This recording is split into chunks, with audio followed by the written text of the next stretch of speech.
Everybody talks about inflation, about 2%, 3% or 4% annually, but what does it really mean to you? Let me explain using something we all know, a plate of chicken rice. Back then, in year 2000, that plate of chicken rice probably cost you $2.50. And let's apply an average inflation rate of 4% per year.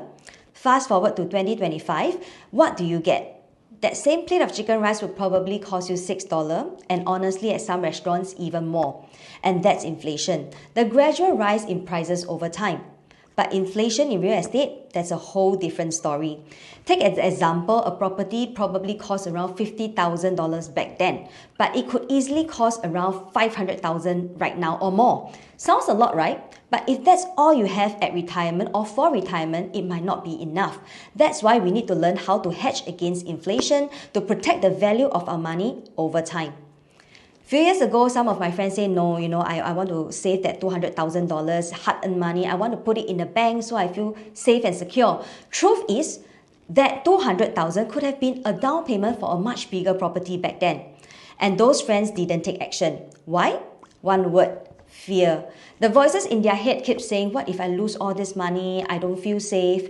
But here's the mindset shift. Don't look at property purely as an investment. Think of it as a forced saving plan or a plan to save your money. While you treat it as saving, the pressure is off. It's just like buying a stock. If someone come to me and say this stock will make you money, my first thought is, what if I lose this money? Because I'm not a stock person.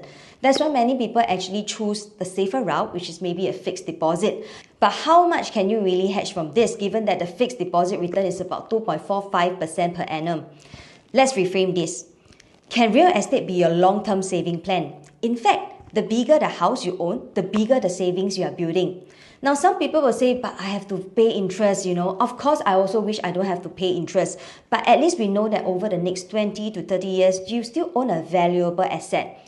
You don't lose the money, you build equity. Now, let's go back to the $800,000 property or the bigger property that you could have bought. You hesitated maybe because of the monthly repayment. So you say, let's try to save another $100,000. But while you're trying to save that $100,000, that same house has already increased to $1.3 million.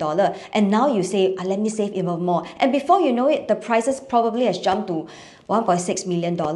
And each time you delay, you end up paying more.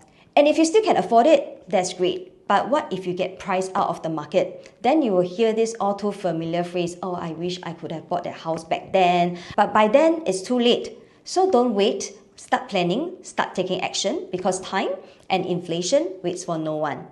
I'll see you at the next video. Bye!